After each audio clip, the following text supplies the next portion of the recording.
Hello? Sarah? The signal's breaking up. Hello? Hello? Shit. They were following a sound. They went into the crevice.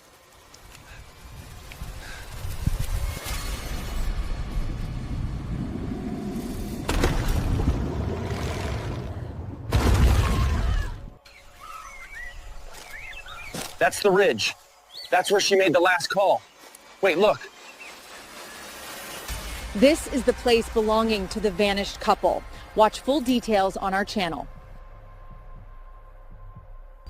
Of lamplit shadows, the kind of cozy backdrop you'd expect in a holiday movie.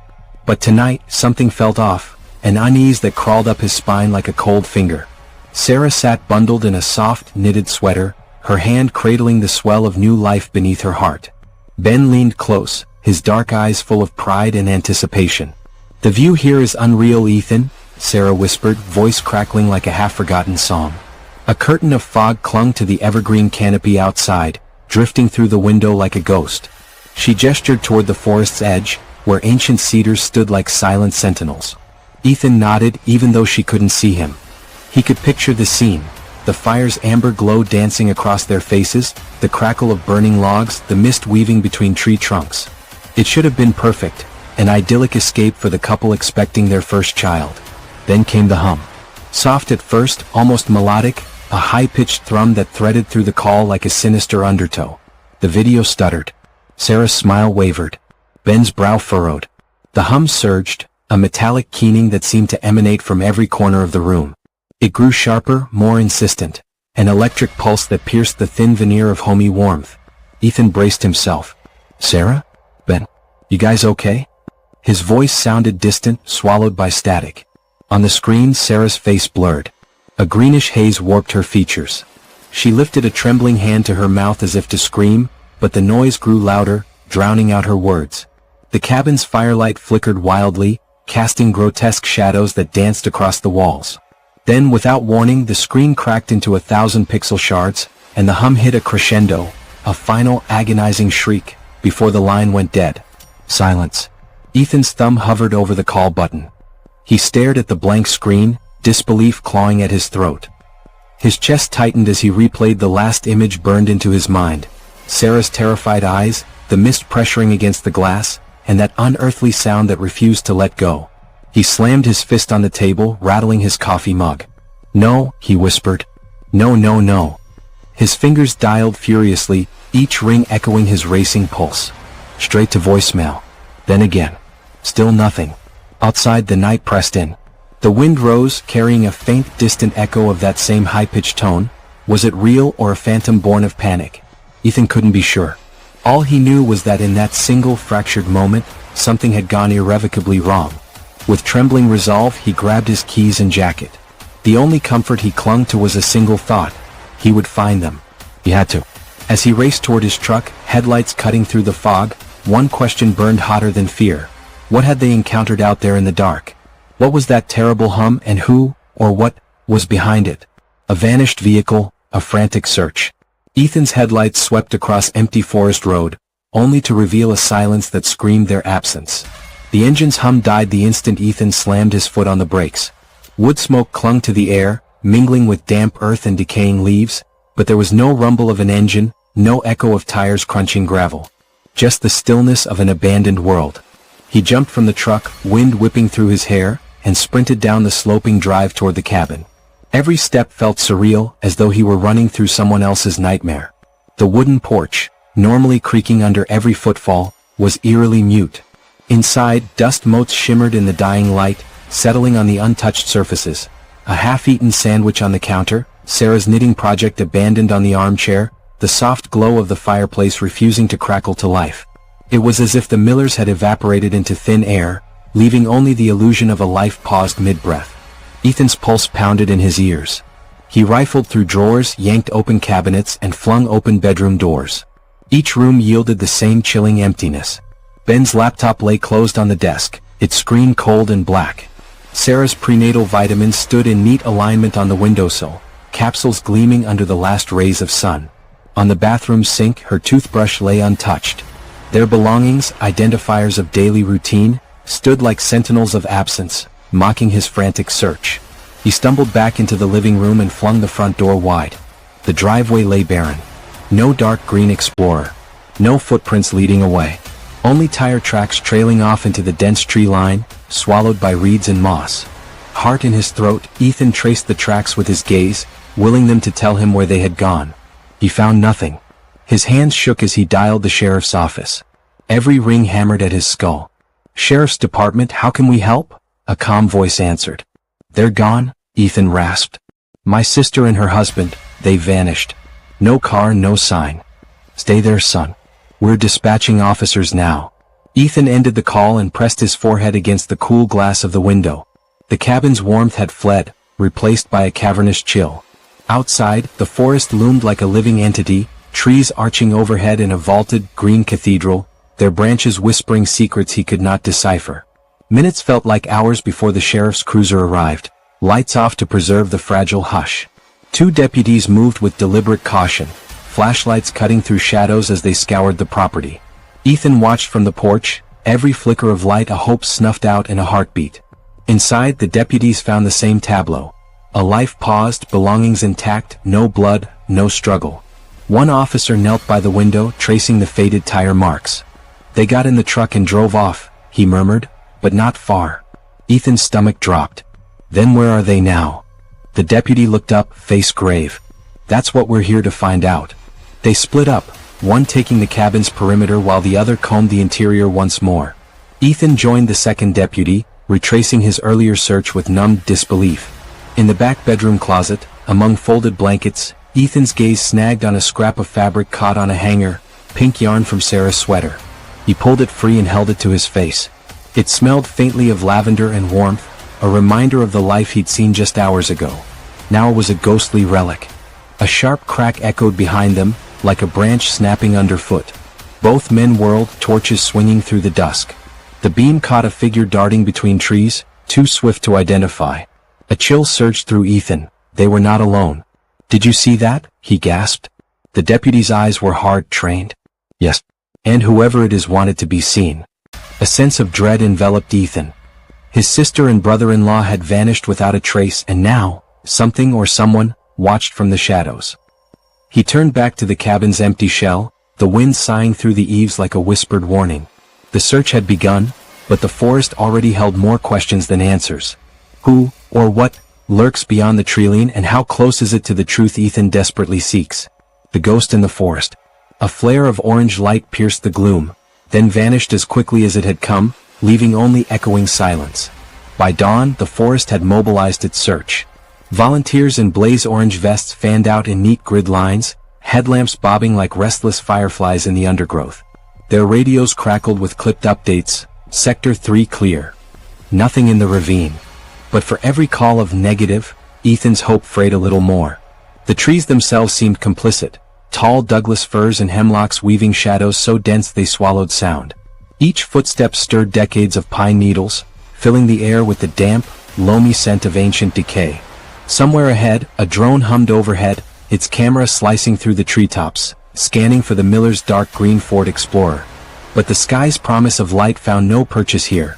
The forest floor remained a mosaic of shifting shadows. Ethan trudged alongside a group of volunteers, boots sinking into soft earth. His eyes darted, searching for anything, a scrap of cloth, a footprint, a glint of metal. The wind drifted through the canopy, carrying a faint whisper that felt almost like a warning. He paused, listening. Nothing but the crack of a distant branch. Then a call over the radio jolted him back to reality. "Base camp, we have something." He sprinted toward the voice, adrenaline burning through his limbs. The searchers had converged on a clearing so remote that few hikers ever ventured this far. There, in the center, was a makeshift campsite, an upturned tarp draped over fallen logs, a circle of blackened stones stained with soot, and scattered wrappers fluttering in the breeze. Ethan swallowed hard. The fire pit's embers had died cold, but a faint trace of smoke lingered in the air, acrid and unsettling. The discarded wrappers, a half-empty protein bar, a crumpled water pouch, looked disturbingly fresh, as if someone had only just been here.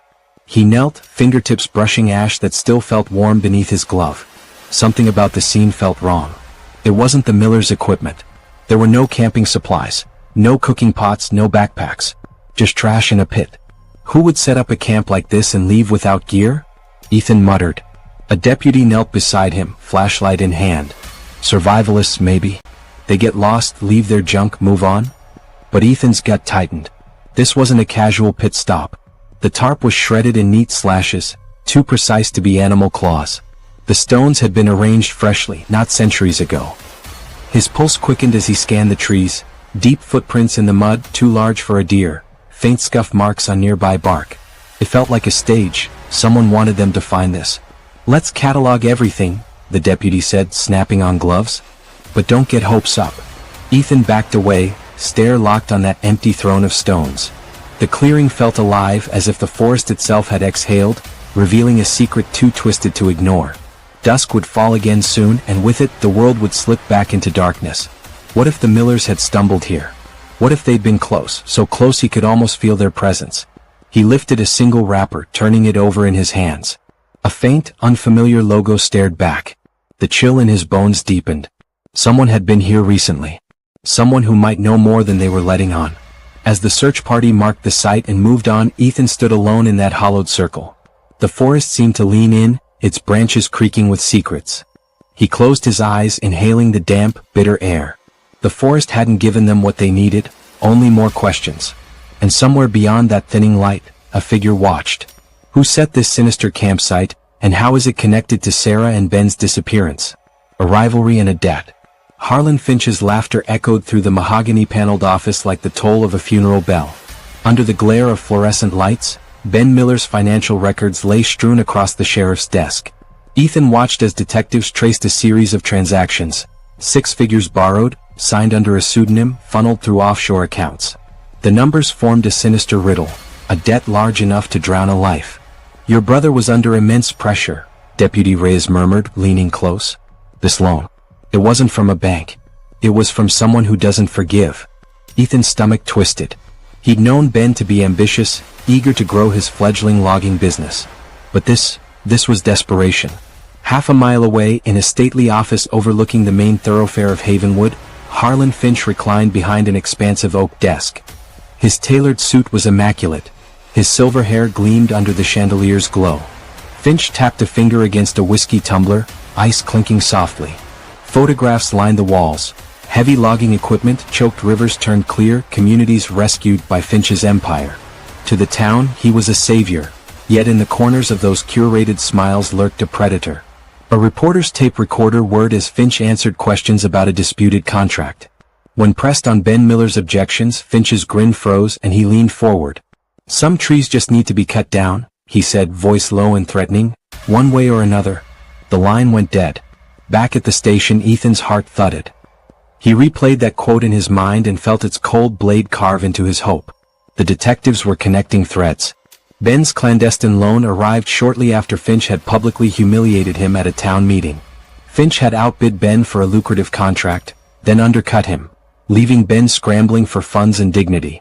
Detective Lawson closed the ledger with a sharp snap. Finch had motive, she said, eyes on Ethan. He threatened Ben in public. Then Ben disappears, and suddenly Finch's legacy is one fewer rival to worry about. Ethan's jaw clenched. The cabin, the forest, the eerie campsite, they were pieces of a puzzle now tinged with malice. If Finch was behind this, he'd used more than his words. He'd used fear. That night, Ethan returned to the cabin alone. He sat by the darkened fireplace, the room's emptiness pressing in. Beside him, Sarah's knitting lay draped over the armrest, a forgotten stitch, mid-pattern. Gently he picked it up, fingers tracing the loops. In that soft wool, he felt her warmth and the promise of new life. Then, like a phantom whisper, Finch's threat slithered into his mind, one way or another. A sudden knock at the door jolted him upright. His heart stuttered. Who would be here at this hour? He opened the door to find Deputy Reyes, flashlight in one hand, a folder in the other. He handed it over without a word. Ethan flipped it open. Surveillance photos of Finch, meeting with an unidentified man deep in the woods, right where the campsite had been found. Looks like he was here, Reyes said quietly. And not for logging. Ethan's breath caught. The forest's secrets were no longer natural, they were engineered. And Finch held the blueprint. What sinister plan brought Finch into those woods, and how far will he go to bury the Miller's fate? A hidden trail. Beneath the cabin's floorboards, a silent witness waited, its secret poised to shatter every theory. Ethan's flashlight beam danced across the cabin floor as he moved with the determination of a man possessed. Each board creaked under his weight, echoing through the empty rooms. Months of grief and frustration had driven him to obsess over every detail, until a single floorboard shifted beneath his boot. He knelt and pressed down, listening to the hollow echo. Heart pounding, he slipped a flathead screwdriver into the crack and pried the board loose. A puff of dust rose, catching the light like a swirl of smoke. Beneath, taped to the subfloor, lay a small SD card, its label worn but unmistakable. Ethan's breath caught. Trembling fingers retrieved the card, and he sprinted to Ben's laptop. The screen flickered to life, white noise dissolving into a series of low-resolution videos. The first clip opened on dawn's gray light filtering through towering trees. Ben and Sarah appeared, bundled against the chill, their breath billowing like ghosts. They moved with purpose, heads cocked as if listening to some distant call. A high-pitched hum pulsed in the background, threading through the static, a siren song luring them deeper. In another video, their silhouettes passed a moss-covered boulder, the forest swallowing their forms. Sarah reached out, fingertips brushing wet ferns, while Ben steadied her with a half-whispered encouragement. The hum grew louder, rhythmic, less like a tone, more like a heartbeat. Then came the final clip. Just beyond a curtain of vines, a yawning cave entrance carved into the cliff face. The camera wobbled as Ben adjusted its angle, capturing Sarah's odd expression illuminated by the pale light within. The hum surged to a deafening pitch. Sarah's lips parted in a gasp. Ben took her hand and together they stepped into the black maw. A single flash, lightning in stone, and the footage cut to static. Ethan exhaled, stunned by the revelation. The campsite, the tracks, the empty cabin, they all converged here at this hidden cavern. He replayed the final frames, searching for clues. No footprints. No text. Just that cave and the promise of what lay beyond. Outside, the hush of the evening forest pressed against the cabin's windows. Shadows lengthened as if eager to swallow daylight. Ethan's pulse thrummed in his ears. This was no random disappearance. It was an invitation to follow Ben and Sarah into the heart of the unknown. He packed quickly, climbing gear, flashlight, extra batteries, a small sat phone. Each item slapped against his side, a reassuring weight. He fixed the chest-mounted camera to his jacket. If he didn't return, someone would know what happened here. As he stepped into the night, the hum whispered at the edges of his mind, a haunting refrain.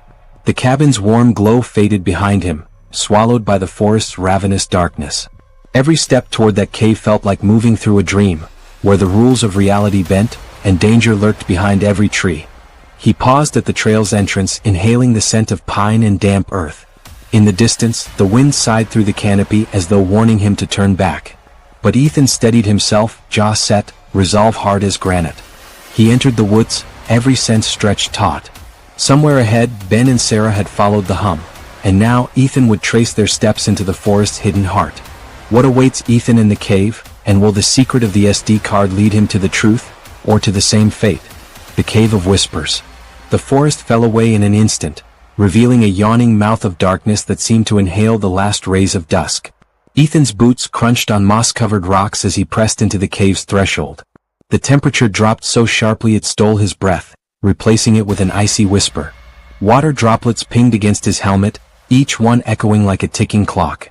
His flashlight beam fractured against jagged walls, revealing veins of quartz that glittered like distant stars in an obsidian sky. Every step forward felt like a descent into another world, one carved from ancient nightmares. Behind him, the private investigator's muted curses faded into the cavern's hollow expanse. They followed the narrow tunnel until it abruptly opened onto an overgrown logging road, long forgotten by time.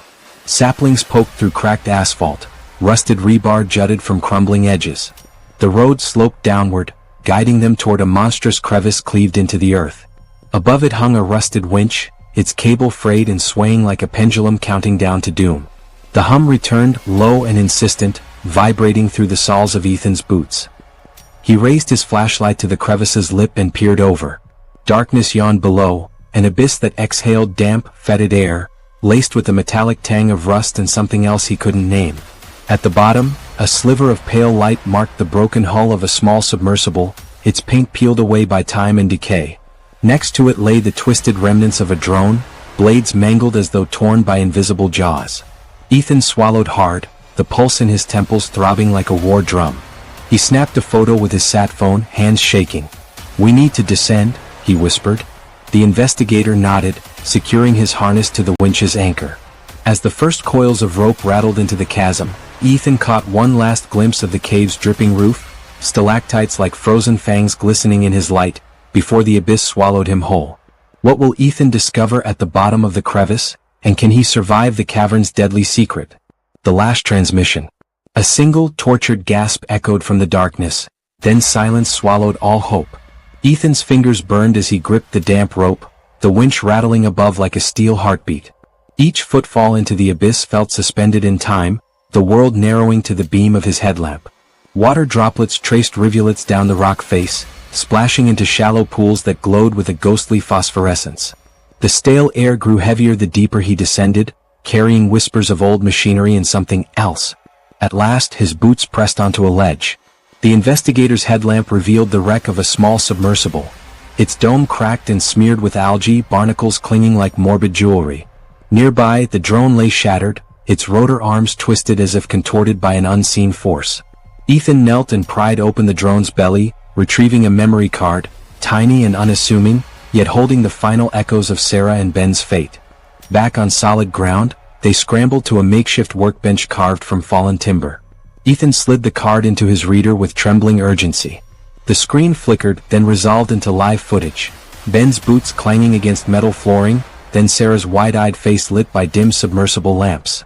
Strange bioluminescent organisms drifted past the viewport, jellyfish-like tendrils pulsing in hypnotic rhythm, their glow bathing the cramped cabin in surreal blue light.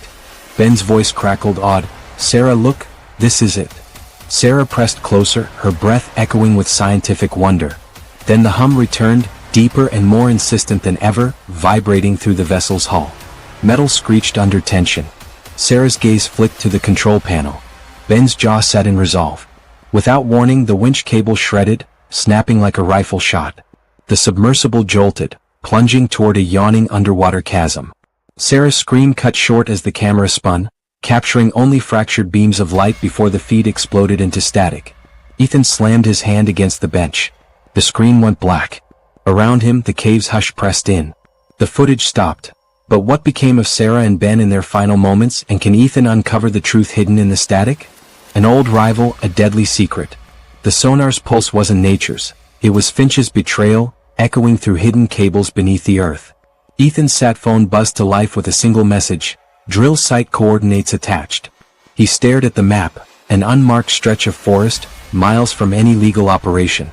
Beside him, the private investigator's eyes flickered with grim understanding. They moved in darkness, flashlights tracing the path to a camouflaged clearing. There, half buried in foliage, lay a cylindrical device, scars of rust and hastily applied paint disguising its true purpose. A placard, barely legible beneath chipped mud read, "Property of H. Finch Industries." Ethan knelt, fingers trembling as he wiped away grime to expose a speaker grill. The device hummed with a rhythmic pulse, the same eerie frequency that had lured Ben and Sarah into the cave. He placed his palm against it. The vibration was palpable, a living thing resonating through bone and muscle. "Illegal sonar array," the investigator whispered, voice taut. "Used to map subterranean caverns for drilling, unapproved, unreported." A cold fury ignited in Ethan's chest. Finch's public threats were nothing compared to this covert operation. Weaponized sound waves designed to manipulate both environment and people. The high-pitched hum wasn't an accident, it was a lure. They traced the cables deeper into the underbrush, following lines that led straight to Finch's private logging road. At its end, a hidden facility bristled with generators and drilling rigs, lights glaring like watchtowers in the night. Ethan snapped photos, every flash a defiance against Finch's dark empire. Inside the shipping container-turned lab, paperwork confirmed the worst. Finch had unearthed a bioluminescent organism of immense scientific value. Rather than report the discovery, he weaponized it, using the sonar's frequency to mask the organism's own call, drawing unsuspecting explorers into traps designed to protect his secret. Ethan's blood ran cold. Ben and Sarah hadn't perished by chance. They were Finch's collateral damage, a warning to anyone who dared uncover his illicit endeavors. Their scientific curiosity had threatened his fortune and reputation. He pocketed the documents, heart hammering with righteous anger. Each step back through that covert compound was charged with resolve. Finch would pay for this. But as they emerged under the moonlit canopy, Ethan felt a shadow pass over the clearing. In the tree's hush, he sensed eyes watching. A silhouette slipping behind trunks, vanishing as silently as it had appeared. Finch's reach was deeper than he'd imagined. The forest itself had become his ally, hiding his crimes in plain sight. Ethan turned to the investigator, voice low but fierce. "We have to expose him. Every lie, every hidden sonar, every soul he's silenced." The investigator nodded, torchlight illuminating determination etched on his face. "We will. But he won't go down without a fight." Together, they vanished into the woods, carrying evidence that would bring Finch's empire crashing down. But in the stillness, the hum lingered, a haunting reminder that some secrets resist exposure, echoing long after the truth is told. The unending night. Justice may have a victor, but the forest keeps its own secrets. The dawn that followed Finch's arrest was eerily calm, as though Havenwood itself exhaled with relief. Sheriff's cruisers lined the narrow road leading to Finch's estate, their lights muted in daylight. Finch sat in the back seat, his tailored suit stained with dust and defeat. He offered no protest as handcuffs clicked, his steely smirk replaced by hollow resignation. But victory tasted bittersweet for Ethan. The evidence they'd unearthed, sonar logs, lab reports, that final transmission, had dismantled Finch's empire in a single blow. Yet every victory carried its scars. He stood at the forest's edge where the logging road met the overgrown path to the crevice. The air was thick with memory, the hum's lingering vibration, the drip of cave water. Sarah's laughter cut short. A team of spelunkers and engineers arrived, armed with winches and lighting rigs, determined to retrieve whatever remained in that subterranean tomb. Ethan watched them suit up, heart-churning. He approached the sealed crevice where concrete barriers now stood firm. The cave's maw was gone, replaced by a tombstone of steel and stone. He laid a single rose atop the barrier, a fragile bloom against cold concrete. The scent of pine and fresh earth mingled with its petals, a fleeting whisper of life in a place of silence. He knelt, fingers brushing the rose's soft curve as memories flooded. Sarah's smile, Ben's gentle hand, the thrill in their voices as they discovered that strange glow in the darkness. Behind him, footsteps approached. The private investigator handed him a small wooden box, its lid etched with the miller's initials. Inside lay the SD card, the drone's memory chip, and a handful of soil collected from the cave floor. "For their story," the investigator said softly. "So they're never forgotten." Ethan closed the box with a trembling hand. He rose, rose petals drifting to the ground like fragile tears. The forest canopy swayed overhead, shafts of sunlight filtering through leaves as if blessing the silent tribute. Weeks later, a small gathering formed by the creek near the cabin, a memorial service marked by quiet prayers and soft hymns. Family and friends, volunteers and deputies, all stood shoulder to shoulder, their breaths misting in the cool morning air. Ethan read a eulogy, voice wavering yet unwavering. Ben and Sarah sought truth in the heart of darkness. They followed a whisper and paid the ultimate price. But in their courage we find our own. May their story shine as a beacon, and may we never forget the light they brought into our lives. A gentle breeze rippled the surface of the creek, carrying away the final words like petals on water. Ethan stepped back, shoulders straight, heart heavy yet resolved. As the crowd dispersed, he lingered by the cabin's porch. The door stood open, a silent invitation to remember. He entered, fingertips brushing the mantle where Sarah's knitting once lay. He placed the wooden box beside the photograph of the couple, happy, radiant, unafraid. Outside, the forest sang its timeless hymn. Wind through branches, creek over stones, unseen life moving in hidden paths. The hum was gone, replaced by nature's quieter cadence. The mystery of Havenwood had found its ending, but its echoes would reverberate in every rustle of leaves, every pulse of dawn's light. Ethan stepped into the forest one last time, leaving footprints that would fade beneath moss and needle. He carried with him the miller's story, a testament to love, discovery, and the darkness that dwells within ambition. And in the hush of that unending night, hope glimmered still, a fragile promise that even in the deepest shadows, truth can prevail. If you enjoyed this true crime story, please like, subscribe, and hit the bell icon to never miss another haunting true crime investigation. Share your theories in the comments below. What do you think really happened to the Millers?